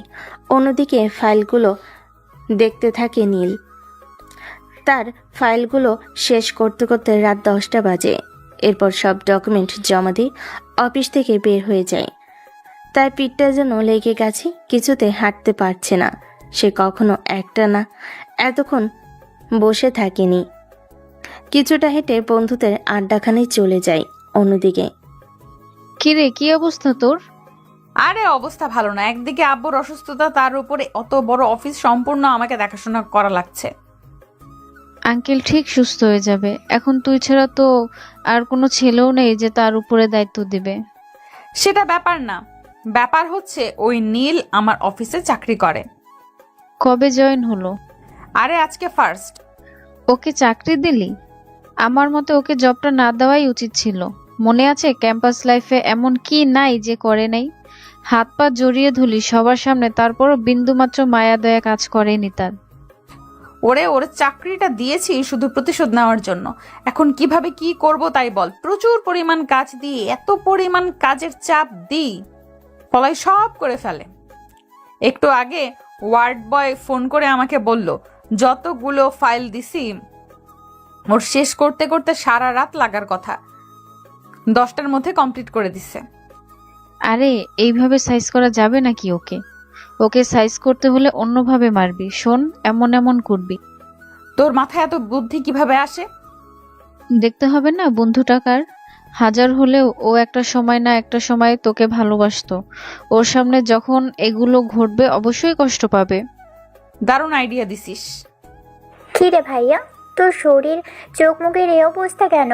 দিন দিন কেমন হয়ে যাচ্ছিস? আগে তো এমন ছিলি না। ও তেমন কিছু না রে বোন, কাজের প্রেশার তো, তাই আস্তে আস্তে অভ্যাস হয়ে যাবে। তোর চুলের অবস্থা দেখেছিস কি পরিমাণ চুল পড়ছে? সমস্যা নাই, ঠিক হয়ে যাবে। সত্যি করে বলবি ভাইয়া, তোর কি হয়েছে? কাজের চাপে কখনো কারো চুল পড়ে না, চোখের নিচে কালো দাগ না হয় মানলাম ঘুমের জন্য, কিন্তু ওরে আমার পিচ্চি বোন, তোর ভাইয়ের কিচ্ছু হয়নি। নতুন চাকরি তো আগে কখনো তেমন করা হয়নি, তাই একটু কষ্ট হয়ে যাচ্ছে আর কি। দিন দিন অভ্যাস হয়ে যাবে। আচ্ছা থাক, আমার অফিসের দেরি হয়ে যাচ্ছে। আমিও স্কুলে যাব, যাওয়ার সময় আমাকে নামিয়ে দিয়ে যা। আচ্ছা চলো, যাওয়ার সময় তোকে নামিয়ে দিয়ে যাচ্ছি। আচ্ছা। তারপর নীল সিদ্ধার্থকে তার স্কুলে নামিয়ে দিয়ে সে তার অফিসে চলে যায়। অফিসে ঢুকতে গেটে ক্যাথির সাথে দেখা। কারোর জন্য কি ওয়েট করছিলে? হ্যাঁ, ও আচ্ছা, তাহলে আমি যাই। ওয়েট করা মানুষ তো চলে আসছে। এই যে আপনি। ও মা, এ কি কথা? কিন্তু কেন? ম্যাডাম তো আপনার সাথে আমাকে দেখলে তেরে বেগুনে জ্বলে ওঠে। আসলে আগামী সপ্তাহে আমার ভাইয়ের বিয়ে। এই নেন কার্ড, আশা করব অবশ্যই আপনি আসবেন। হ্যাঁ অবশ্যই যাব, কেন যাব না। তো চলুন এবার ভেতরে যাওয়া যাক। ওকে চলুন। এক মিনিট আপনি আগে যান, আমি পরে আসতেছি। একসাথে ঢুকলে সমস্যা হবে। আরে ভয় পাওয়ার দরকার নেই, যারা ম্যাডাম এখনো আসে নাই, আসতে এখনো তো দেরি আছে আপু। আপু? হ্যাঁ, কেন? না মানে আপনি তো আমার বোনই লাগেন, দেখতে আমার বোনের মতো একদম, মাশাআল্লাহ। আচ্ছা ভেতরে যাওয়া যাক। তারপর তারা দুজনে ভেতরে চলে যায়। এরপর এভাবে ঘন্টা দুয়েক চলে যায়। যে যার কেবিনে বসে কাজ করতে লেগে গেছে। প্রতিটা মানুষের জন্য আলাদা নির্দিষ্ট ডেস্ক বসানো, যে যার ডেস্কে বসে কাজ করতেছে। এভাবে আরো 2 ঘন্টা চলে যায়। ম্যাডাম আপনাকে ডাকছে। কখন আসছে উনি? এই ঘন্টাখানেক আগে। আচ্ছা আপনি যান, আমি আসতেছি একটু পর। তারপর আমি আর দেরি না করে যারা কেবিনের সামনে গিয়ে দরজায় যেই নক দিব, ওপাশ থেকে জোরে জোরে কণ্ঠ ভেসে আসতে লাগলো। বেবি, কালকে রাতটা সেই ছিল, তুমি 3 বার ফেললে। এখন যদি বাচ্চা এসে যায়? উফ, দারুণ ছিল। আবার কবে হবে আমাদের? তোমাকে যে কেন আগে থেকে পাইনি, তাহলে আমি প্রতিদিন সুখ নিতে পারতাম। কেন যে ওই আবালের প্রেমে পড়েছিলাম? কেন আগে আসলি না রে তুই? কেন আগে আসলে না তুমি? তোমাকে আজ আর আমি অসহায়। এখন না তোমার ওইটা দেখতে ইচ্ছে করছে, একটা পিক তুলে দাও। আমাদের বিয়ে হোক আর না হোক, দুজন দুজনের মতো মজা করে যাই। কতগুলো শুনে নীলের মাথায় যেন আগুন ধরে যায়। সে জোরে দরজা এক ধাক্কা দিয়ে ভিতরে ঢুকে, তারপর তার সামনে থাকা চেয়ারটা উপরে তুলে ছুঁড়ে মারে। কাছের জানালে লেগে চুরমার করে কাজগুলো ভেঙে যায় আর বলতে থাকে, বেয়াদবের বাচ্চা, তোরে আমি পবিত্র ভাবতাম। তুই ছেলে, আমার পবিত্র ভালোবাসা। কখনো তোর হাতটা ধরে আমি অপবিত্র করিনি। সেই তুই কিভাবে পাইলি একটা ছেলের সাথে এইভাবে ফষ্টি করতে? আমার ভালোবাসার এই প্রতিদান কি করে পারলি তুই এমন জঘন্য কাজ করতে? এটা তোর বাপের জায়গা না এমন। এবার আর নিজেকে সামলাতে পারলাম না, ঠাস ঠাস করে ওর গালে 4টা চড় মেরে দিলাম। আমার শরীরের সমস্ত শক্তি দিয়ে ওকে চড় মারলাম। ফলাফল স্বরূপ ও গাল কেটে রক্ত পড়তে থাকে ঠোঁট দিয়ে ছুঁয়ে ছুঁয়ে। ও মা গো, ছোট লোকের বাচ্চা, কত বড় সাহস! আমাকে মারলি তুই? এই, তোর সাথে আমার কি আছে? আমার যখন ইচ্ছা যা ইচ্ছা তাই করব, তোর কি? আমি একটা কেন 100 ব্যাটার সাথে শুয়ে থাকবো, তাতে তোর কি যায় আসে? তুই বাধা দেওয়ার কে? মনে নেই তোর? আর আমার মধ্যে বিচ্ছেদ হয়ে গেছে অনেক আগে। আমি করতে গিয়েছিলাম না তুই করেছিস? কতবার তোকে নিষেধ করেছিলাম, তুই শুনেছিলি আমার কথা? না, তুই তো শুনিসনি। আজ কেন তোর কথা আমি শুনবো? আমার যা ইচ্ছা আমি তাই করব। কথাগুলো শুনে পাশে থাকা কাছের আরেকটা জানালায় নীল একটা ঘুষি মারে। এবার তার ঘুষির ফলে জানালা ভেঙে যায় আর তার হাত কেটে টপ টপ করে রক্ত পড়তে থাকে। সে আর কোনো প্রত্যুত্তর করে না, চুপচাপ নিজের ড্রেসকে চলে যায় এবং টেবিলের সাথে মাথা নিচু করে চেয়ারে বসে কান্না করতে থাকে। এভাবে কিছুক্ষণ চলে যায়। মিস্টার নীল আছেন? আপনি তো ডিজাইনে ভালো, আমার এই ডিজাইনটা কি কালার করা যায় বলেন তো? তখন আমি মাথা তুলে ক্যাথির দিকে তাকালাম। এ কি, আপনার চোখে পানি কেন? ও মা, হাতে কি অবস্থা? এভাবে রক্ত বের হলে একটু সময় রক্তের শূন্যতায় মারা যাবেন আপনি। আমি আমার ওড়না থেকে একটা সাইড কিছুটা অংশ নিলাম, তারপরে তার হাতটা জোর করে বেঁধে দিলাম। আপনাকে এক্ষুনি হসপিটালে যেতে হবে। সে তখন কোনো উত্তর না দিয়ে আমাকে পাশ কাটিয়ে উঠে ওখান থেকে চলে গেল। আমি অপলক দৃষ্টিতে তার চলে যাওয়ার দিকে তাকিয়ে আছি। আমি ওখান থেকে উঠে যে বাইরে আসতে যাব, আমার সামনে ম্যাম পড়ে। নীল কোথায়? জানি না ম্যাম, কিছু কি হয়েছে? দেখলাম নীল কান্না করতেছিল। আমি শুনেছি ছেলেরা কখনো কান্না করে না, কিন্তু যখন কষ্টের মাত্রা অতিরিক্ত বেড়ে যায় তারা নিজেকে ধরে রাখতে পারে না, না চাইতেও কান্না করে দেয়। তবে আজকে নীলের কান্না দেখে আমি সত্যি হতবাক। আজ ওর হাত দিয়ে প্রচুর পরিমাণে রক্ত বের হচ্ছিল। তাড়াহুড়ো করে আমি আমার ওড়নার একটা সাইড কিছু কাপড় ছিঁড়ে বেঁধে দিয়েছি। ওনাকে হাসপাতালে যাওয়ার কথা বলে উনি উঠে কোথায় যেন চলে গেল। ম্যাম, আপনার ঠোঁট দিয়ে তো অনবরত রক্ত পড়তেছে। ও আচ্ছা, কথাটা বলে আমি পাশ কাটিয়ে বের হয়ে গাড়িটা হসপিটালের উদ্দেশ্যে রওনা দিলাম আমার ঠোঁটের রক্ত বন্ধ করার জন্য। চেপে ধরে রাখা বন্ধ হচ্ছে না, মনে হয় গভীর ক্ষত হয়ে গেছে। হাসপাতাল থেকে আমি হালকা ট্রিটমেন্ট নিয়ে বাসার উদ্দেশ্যে রওনা দিলাম। কিছুক্ষণ বাদেই বাসায় পৌঁছে গেলাম। কিরে, তোর হাতের এই অবস্থা কেন? ও তেমন কিছু না। আরে শালা, দেখতেছি হাত দিয়ে রক্ত পড়তেছে। বাদ দিব পরে, আগে ওয়াইন দে। সবসময় কি এসব নিয়ে বসে থাকি বল? দোকান থেকে আনতে হবে। এর আগে চল, তোকে নিয়ে হাসপাতালে যেতে হবে। তোর হাতের অবস্থা ভালো না। আরে যাওয়া লাগবে না। আবার কথা বলিস? কতখানি কেটে গেছে দেখছিস? আমি জানি জাকারিয়ার কথার সাথে আমি পারবো না, তাই আর কোনো প্রত্যুত্তর না দিয়ে তার সাথে হাসপাতালে গেলাম। হাসপাতাল থেকে হাতে 2টা সেলাই দিয়ে ব্যান্ডেজ করে দিল। সেলাই করতে যত না ব্যথা করছে তার থেকে বেশি তীব্র যন্ত্রণা যেন আমার বুকের মধ্যে চলতেছে। ভালোবাসার পরিণাম কি এমনই ব্যথা? তারপর জাকারিয়া তার সাথে করে নিয়ে আমাকে বাসায় পৌঁছে দেয়। চিন্তা করিস না, সব ঠিক হয়ে যাবে। আর শোন, ওষুধগুলো ঠিক মতো খাইস। না থাক, তোকে বললে কাজ হবে না। আন্টি বা তোর বোনকে বলেই যায়। কলিং বেল বাজা। আর আমি খেয়ে নিব, সমস্যা নেই। বুঝলাম না তো, তোকে এমন দেখাচ্ছে কেন? কোনো কারণে কি তুই খুব টেনশনে আছিস? তোর মুখের ফেসটাই কেমন বদলে গেছে। তোকে বাজাতে হবে না, আমি বাজাচ্ছি। তারপরে আমি কলিং বেল বাজালাম। কলিং বেল দিতে কিছুক্ষণ পর দরজাটা খুলে যায়। কিরে ভাই, তোর কি অবস্থা? এমন অবস্থা কিভাবে হলো? হাতে ব্যান্ডেজ কেন? ও তেমন কিছু না, ছোট্ট একটা অ্যাক্সিডেন্ট। তাই বলে এতখানি ব্যান্ডেজ? চিন্তা করিও না আপু, ঠিক হয়ে যাবে। আর এই যে ওষুধের প্রেসক্রিপশন, ঠিকমতো ওষুধ খাইয়ে দিও।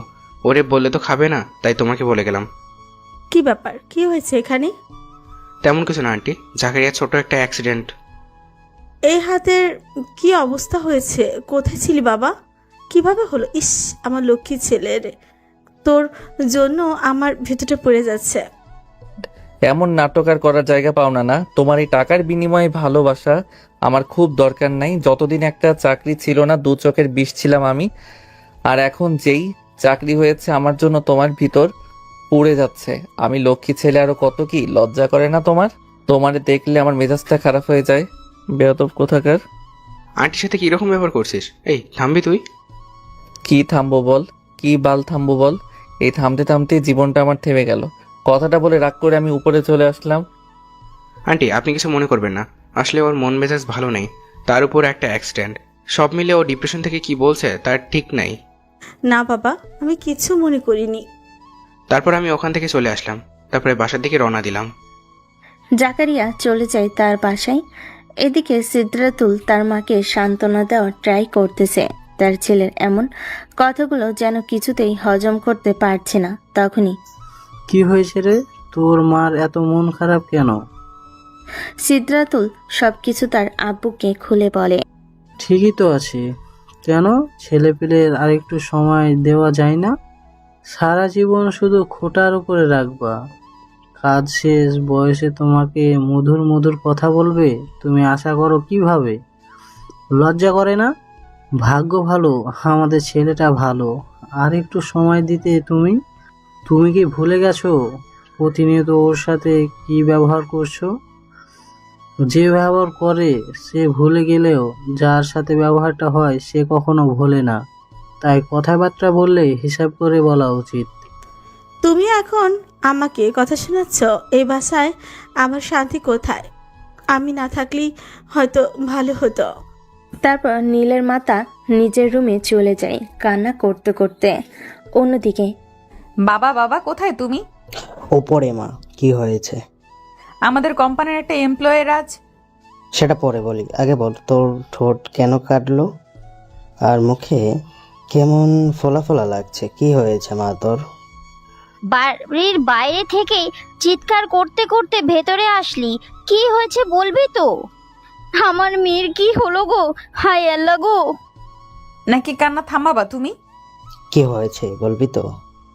আমাদের কোম্পানিতে নতুন কিছু লোক নেওয়া হয়নি, ওখান থেকে একটা ছেলে আমার গায়ে আজকে হাত তুলেছে। কি? হ্যাঁ বাবা, আমি কি করতাম? এতগুলো মানুষের মধ্যে একটা মেয়ে। অফিসের মধ্যে আর কেউ ছিল না? এত এত টাকা মাসে বেতন দেওয়া হয় সবাইকে, কেউ কি এর প্রতিবাদ করেনি? সবগুলোকে বের করে দিব। কত বড় স্পর্ধা, আমার মেয়ের গায়ে হাত দেয়! জীবনে প্রথম শুনলাম কোনো কর্মচারীরা তার ম্যাডামের উপরে হাত তুলেছে। 1 মিনিট দাঁড়া তুই। শিকদার সাহেব পকেট থেকে ফোন বের করে কাকে যেন কল করে আর বলতে থাকে, ইন্সপেক্টর তরুণ, আপনি কোথায় এখন? আরে শিকদার সাহেব যে, কি মনে করে আজ আমাকে কল করলেন? কিভাবে সাহায্য করতে পারি আমি? কোথায় আছেন আপনি এখন? আমি তো থানাতেই আছি। একটা ছেলে আমার মেয়ের গায়ে হাত তুলেছে, ছেলেটাকে তুলে নিয়ে গিয়ে এমনভাবে মারবেন যেন ভবিষ্যতে কারোর সাথে এমন করতে গেলে 2 বার ভাবে। অবশ্যই শিকদার সাহেব, ছেলেটার ঠিকানা দেন। ঠিকানা জানিস না ওর? ওর ঠিকানাটা? ওর বাসার। এই নে ফোন, ঠিকানা দিয়ে দে ওর বাসার। আঙ্কেল, 3 ভাই 2 টাওয়ারের পাশে যে 2 তলা বাসা আছে না, ওপরের ফ্ল্যাটে থাকে। আঙ্কেল, ওকে তুলে আনা হলে আমাকে কল দিবেন, আমি ওকে একটু সাইজটা করতে চাই। ঠিক আছে।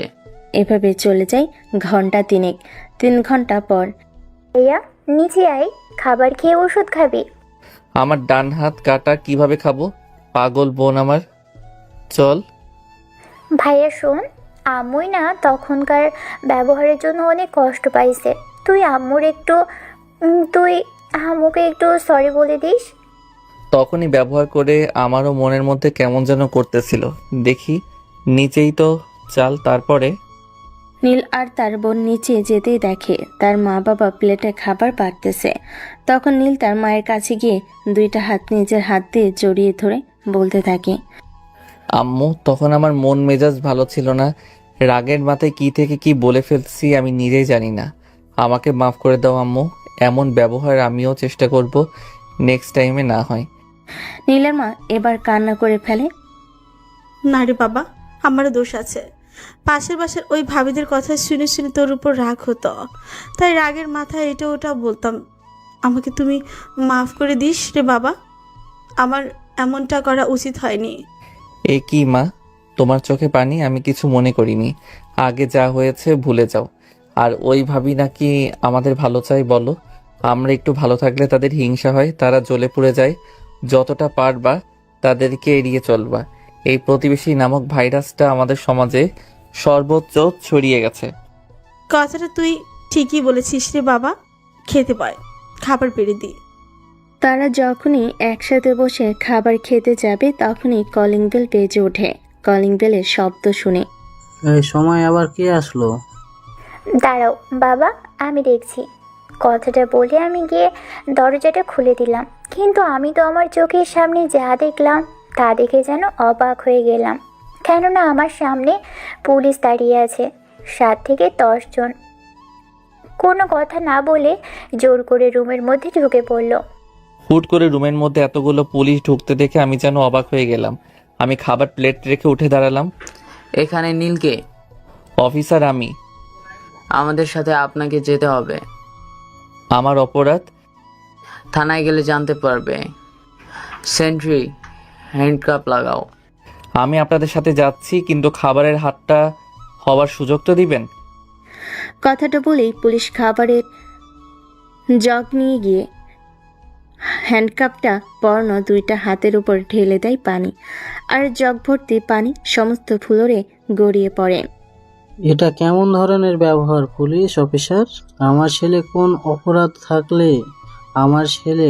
অপরাধ থাকলে আপনাকে বলতে হবে, প্রমাণ দিতে হবে এবং নিয়ে যেতে হবে। তারপরে এখানে আমরা যাই বলবো তাই হবে, কারো অর্ডারে আমরা চলি না। গাড়িতে তোলো। পুলিশগুলো নীলকে জোর করে ধরে টানা হেঁচড়া করে গাড়িতে তুলতে থাকে। নীলের মা বোন কিছুতেই যেন তার ভাইকে যেতে দিবে না, তারও এই দিক থেকে চাপটে ধরে আছে, কিন্তু এতগুলো পুলিশের সাথে পারে না। পুলিশ জোর করে ধরে থানায় নিয়ে যায়। কি গো, আমার ছেলেটাকে বাঁচাও, ও সাদাসিধে মানুষ, কোনো অপরাধ করতে পারে না, পুলিশ ওকে অন্যায়ভাবে জোর করে নিয়ে গেছে। আমার ছেলের উপরে বিশ্বাস এতটুকু আমার আছে, সে কোনো অন্যায় করতে পারে না, কিন্তু কি জন্য নিয়ে গেল সেটাই তো বুঝতে পারলাম না। কি এমন অপরাধ করেছে সে? বাবা, তুমি তাড়াতাড়ি উকিল ধরো আর কাউন্সিলরকে চাচাকে নিয়ে থানায় যাও, না হয় ওরা ভাইয়ের সাথে খারাপ কিছু করবে। এমনিতেই ওর হাতে এত বড় একটা অ্যাক্সিডেন্ট হয়েছে। কথাটা ভালো বলেছিস মা। তখনই কলিং বেল যেন বেজে ওঠে। জি, কে বলছেন? পুলিশ ম্যাডাম, আমরা তো ছোট লোককে ধরে এনেছি। পিটাতে থাকেন, আসতেছি। আচ্ছা, কিন্তু চিন্তা করেন না, টাকা পয়সা যা লাগে পেয়ে যাবেন, যত চান ততই পাবেন। তাহলে তো ম্যাডাম আর কোনো কথাই নেই, রাখি। কুত্তার বাচ্চা, তোর কত বড় সাহস, তুই আমার গায়ে হাত দিস এত মানুষের সামনে? আজকে তোর মজা বোঝাবো।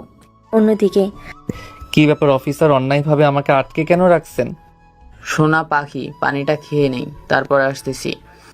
তোমাকে গরম ডিম দেওয়া হবে। কত বড় সাহস, চৌধুরীর মেয়ের যারা চৌধুরীকে মারিস, তাও আবার একটা দুইটা না, চারটা থাপ্পড় এতগুলো মানুষের সামনে। আজ যদি তোকে 4টা গরম ডিম যদি আজকে না ভরে দিছি, তাহলে আমার নামও না রেখে আবার নাম রাখবো। ও তার মানে সবকিছু যারা করাচ্ছে, একটা মেয়ে আর কতটা নিচে নামতে পারে? ওর জন্য এমন কি নাই যে আমি করিনি? সে ছি।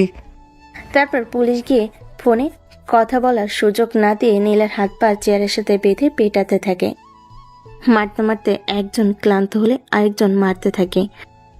এরই মাঝে একটা বাড়ি নীলের হাতে কাটা জায়গায় পড়ে। ও মা গো, ও মা, মরে গেলাম, আমার জীবনটা বের হয়ে গেল, ও মা গো। দেখ শালা, এখন কেমন লাগে? এরই মাঝে যারা ওখানে পৌঁছে যায় এবং শেষও যা লকআপের মধ্যে ঢুকে। কি ব্যাপার, জামাই আদর কেমন লাগলো? এ মানুষ না অন্য কিছু? ম্যাডাম দেখেন, ওর উপর থেকে নিচ পর্যন্ত প্রত্যেকটা অঙ্গ প্রত্যঙ্গ মারতে মারতে থেতল করে দিছি।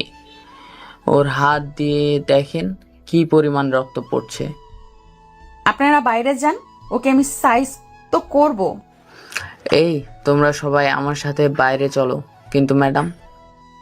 বাইরে ব্যাগের মধ্যে রাখা আছে, যা লাগে নিয়ে নাও। তারপর সবাই বাইরে চলে যায়। কুত্তার বাচ্চা, তোর কত বড় সাহস আমাকে থাপড়াস? এই নে। তারপরে ওর গালে আমি চরের উপরে চর মারতে থাকি। ঠিক কতগুলো থাপ্পড় দিছে আমি নিজেই জানি না। একটা সময় আমার হাত জ্বলতে থাকে, তখন আমি বন্ধ করে দিই।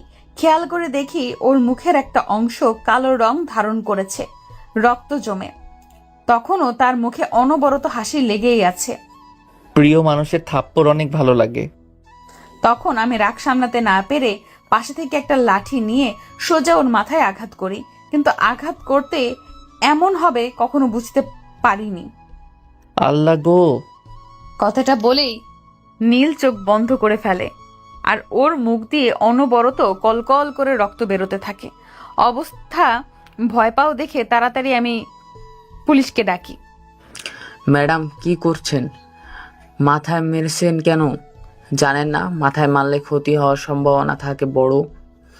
এই জন্যই আমরা যখনই টর্চার করি, শরীরের অঙ্গ প্রত্যঙ্গ যে করি, মাথা সেন্সিটিভ, মাথায় মারলে যে কেউ মারা যেতে পারে। তাড়াতাড়ি একে হাসপাতাল নেওয়ার ব্যবস্থা করো। আমি পারবো না, আপনারা আজ ব্যবস্থা করেন। সেন্ট্রি, দ্রুত তাকে মিডফুট হসপিটালে পৌঁছে দাও। অ্যাম্বুলেন্সে দ্রুত, আর রক্ত ব্লিডিং বন্ধ করো। এমন রাগই তো দেখিনি। মাথাতে মারলো আর মুখ দিয়ে রক্ত বেরোচ্ছে কেন? মাথায় মারলে মাথায় বেরোবে, আজব ব্যাপার তো। আমি ভয়ে ওখান থেকে ব্যাগপত্র নিয়ে সোজা বাড়িতে চলে আসি। অন্যদিকে নীলকে নিয়ে হাসপাতালে পৌঁছে দেয় পুলিশ টিম। তখনই নীলের পরিবার সবাই পুলিশ থানাতে চলে আসে কমিশনারকে সাথে করে। দেখেন, বিষয়টা বুঝতে পেরেছি, এখানে একটু ভুল বোঝাবুঝি হয়েছে। আমার ছেলেকে আপনি ছেড়ে দেন। আমরা অবশ্যই তা করতে পারতাম, কিন্তু এই মুহূর্তে তার সম্ভব না। আসার সময় আমাদের গাড়িটা অ্যাক্সিডেন্ট হয়েছে। আপনার ছেলেকে মিডফোর্টে হাসপাতালে। কুত্তার বাচ্চা, তুই আমার ছেলেকে মেরে হাসপাতালে পাঠাইছোস?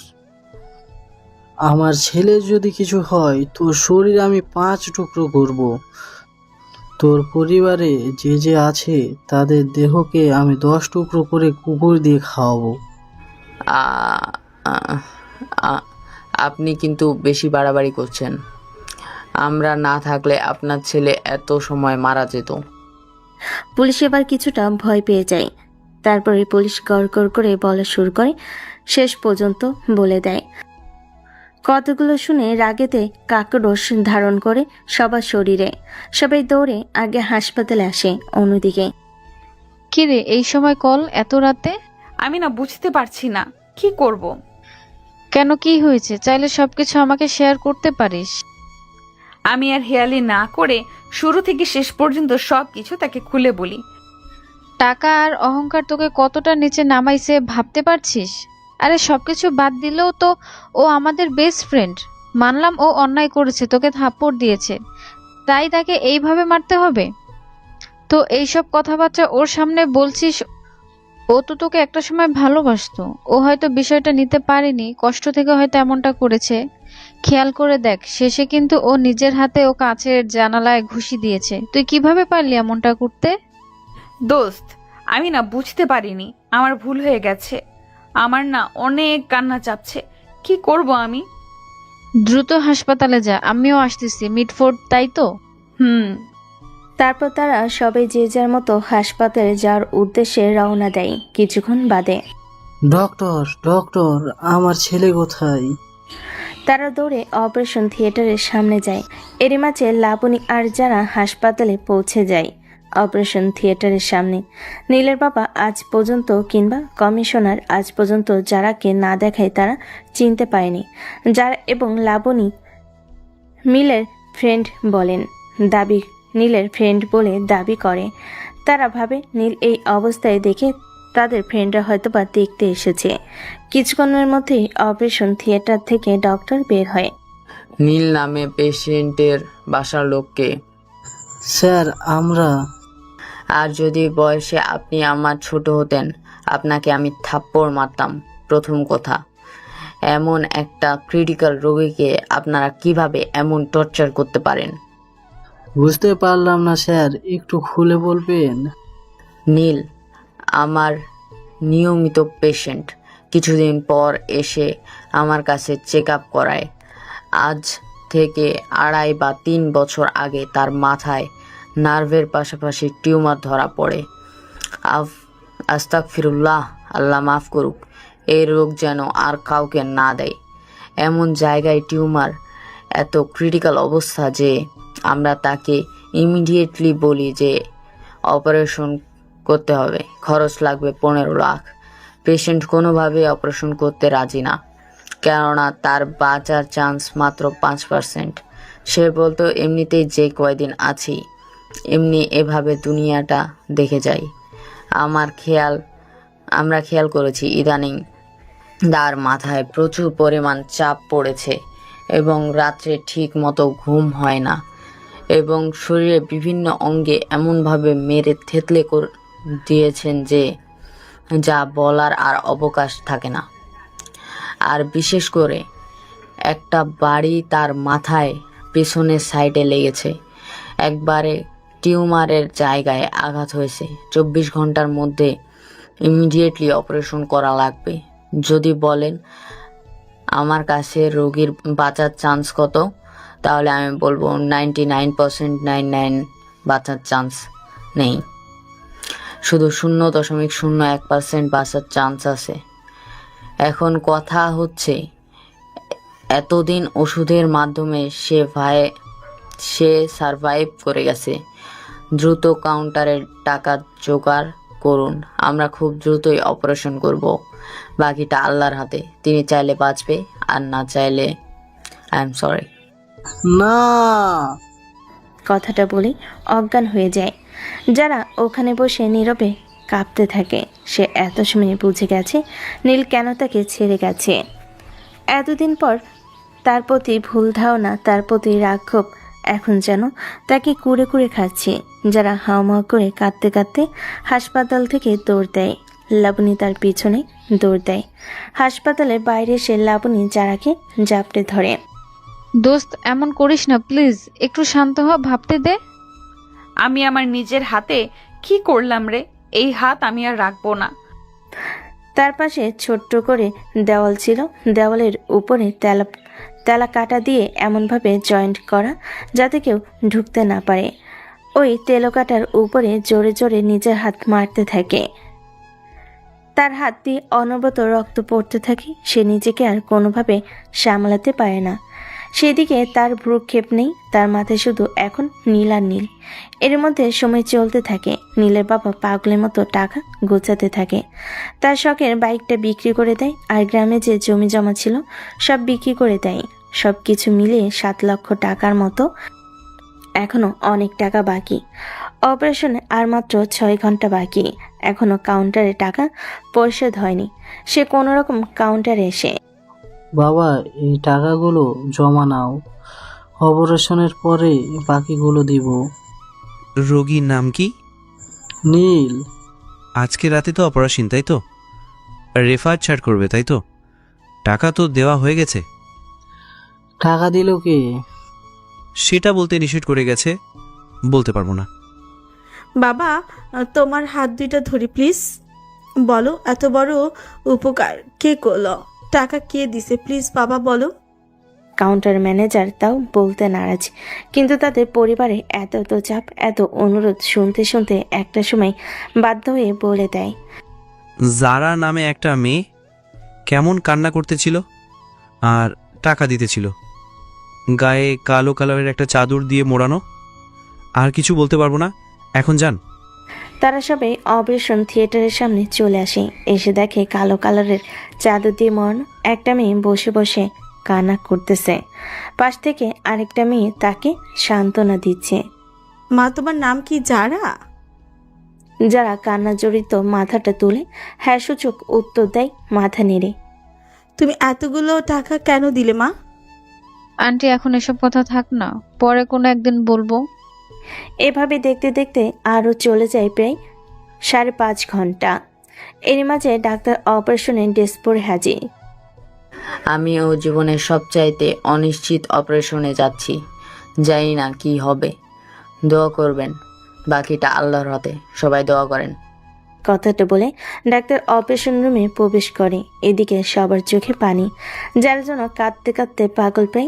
এজন্যই মানুষ বলে সবসময় চোখের সামনে যেটা দেখা যায় সেটা নাও হতে পারে। সময় থাকতে সময়ের মূল্য দিতে হয়। অসময়ে সময়ের মূল্য দিয়ে তা কোনো কাজে আসে না। যে চোখের পানিগুলো মানুষটা থাকতে দেখানোর কথা ছিল, সেই চোখের পানি মানুষটা যখনই তখন পড়তেছে। এই চোখের পানি কি আদৌ মূল্য আছে? বাস্তবতা করুণ ভয়াবহ। এভাবে দেখতে দেখতে 3টা ঘন্টা চলে যায়। 3 ঘন্টা পর ডাক্তার অপারেশন রুম থেকে বের হয়। যারা এক দৌড়ে লাফ মেরে গিয়ে ডক্টরের পায়ে পড়ে যায়। ডক্টর, আমার নীল কেমন আছে? এমন কোনো কথা বলবি না যেটা আমি শুনতে চাই না। আপনারা শান্ত হন। অপারেশন সাকসেসফুল, আলহামদুলিল্লাহ। আল্লাহর অশেষ রহমতে, তার লক্ষ কোটি শুক্রিয়ায়। তবে খারাপ খবর হচ্ছে রোগী কোমায় চলে গেছে। তবে সে আউট অফ ডেঞ্জার। সে কোমা থেকে কবে ফিরবে তাও আমি নিশ্চিত না। তবে রোগীটাকে বাঁচাতে পেরে আমি সত্যিই খুশি। বিগত 2 বছরের প্রচেষ্টা আজকে সফলতা পেল। তবে অপারেশনটা আগে করলে আর এমন ক্রিটিক্যাল পরিবেশ না হলে বিষয়টা ভিন্ন হতে পারত। আগামী 1 মাস রোগীকে হাসপাতালে রাখতে হবে। অবস্থা যখন ভালো হবে তখন রিলিজ করে দেওয়া হবে।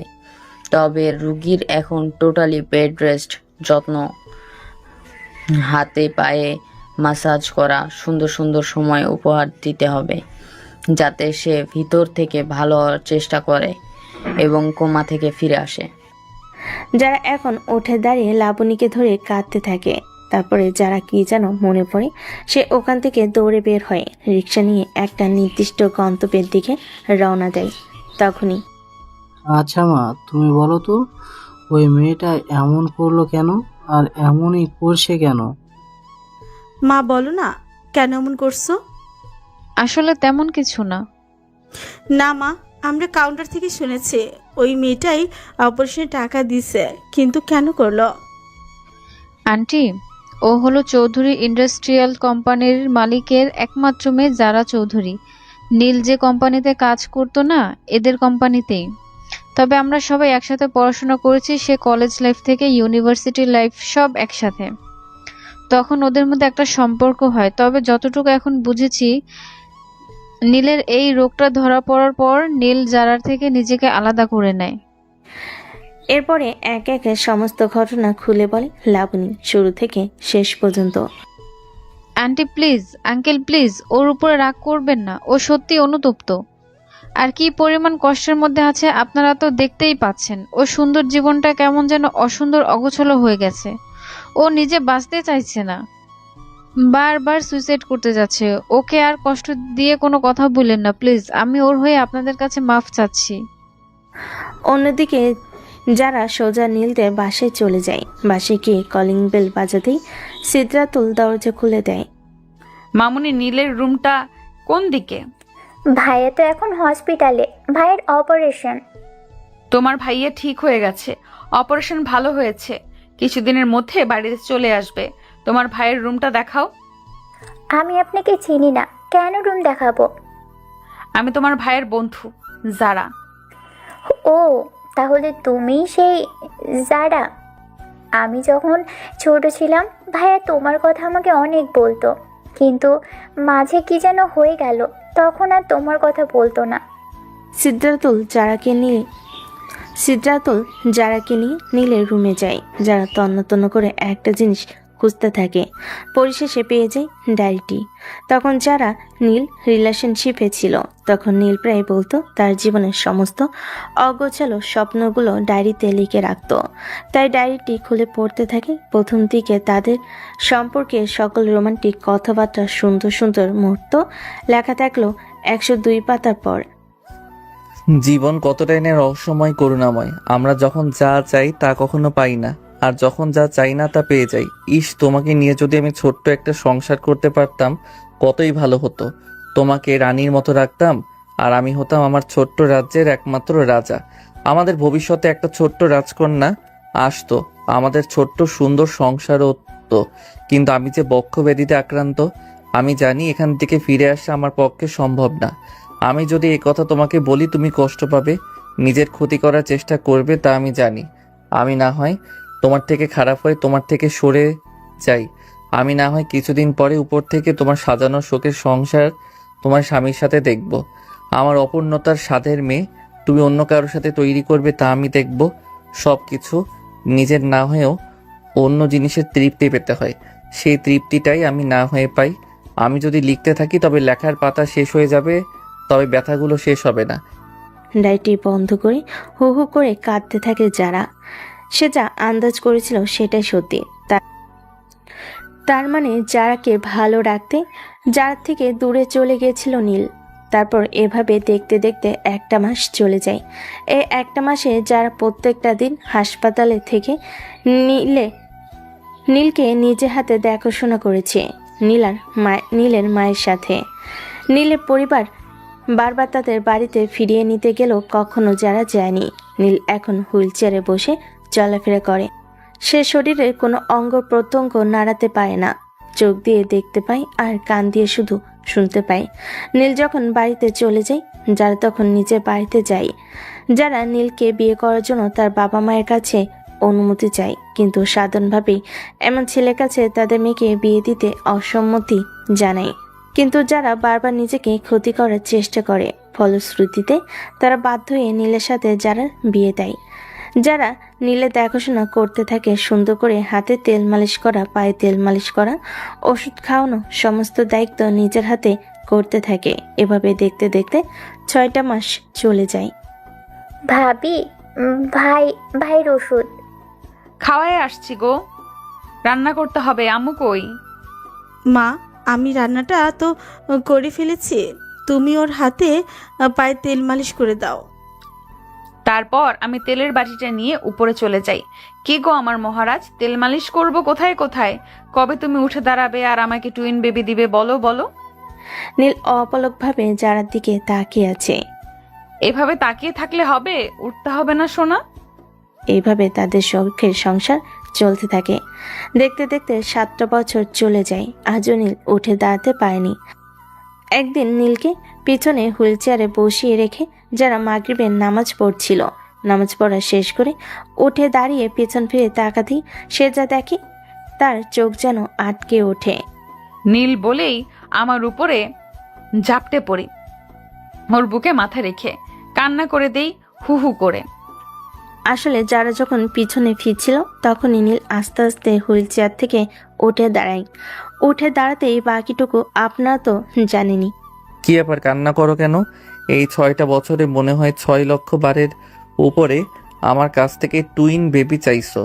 আজকে টুইন বেবি দিতে হবে না তোমাকে। আর তোমাকে ধন্যবাদ আমার অর্ধাঙ্গিনী। তোমার এই যত্নকে আর ভালোবাসা না পেলে হয়তো আমি এত দ্রুত কখনোই উঠে দাঁড়াতে পারতাম না। ভাবি, কি হলো? তুমি একা একা কার সাথে কথা বলো? ভাইয়া, মা, আপু, দেখো ভাইয়া উঠে দাঁড়িয়েছে। কথাটা শুনে সবাই দৌড়ে আসে, এসে দেখে সত্যি নীল উঠে দাঁড়িয়েছে। আস্তে আস্তে গুটি গুটি পায়ে হেঁটে এসে নীলের আব্বু আম্মুকে সালাম করে নিল আর বলতে থাকে, বাবা মা, এই দেখো আমি সুস্থ হয়ে গেছি। তোমাদের দোয়া বিফলে যায়নি। ধন্যবাদ মহান করুণাময় আল্লাহকে, যিনি আমাকে সুস্থ করলেন। এভাবে খুশি আনন্দ উৎসবে কিছুটা সময় চলে যায়। এরপর যে যার রুমে চলে যায় আর নীল আর যারা তাদের রুমে। কি ব্যাপার দুষ্টু রাজা, এইভাবে ভিলেন মার্কা তাকাচ্ছ কেন? আমার বিয়ে করে রেজিস্ট্রি করা দলিল করা দুষ্টু বউয়ের দিকে তাকাবো না তো কার দিকে তাকাবো? টুইন বেবি দিতে চাও নাকি? তা তো দিবই, কিন্তু তার আগে যে তোমাকে খাবো। লবণ আনছো তো? লবণ ছাড়া স্বাদ পাবে না। মিষ্টিতে কখনো লবণ লাগে না, মিষ্টি সবসময় মিষ্টি। তো আজকের মতো এখানেই পর্দাটা টাঙিয়ে দেই। কি ব্যাপার ভিউয়ার্সগণ, আমার বউকে খাওয়া দেখবেন নাকি? নির্লজ্জের মতো কান পেতে শুনতেছেন? যান, যার যার বউকে সেই খান।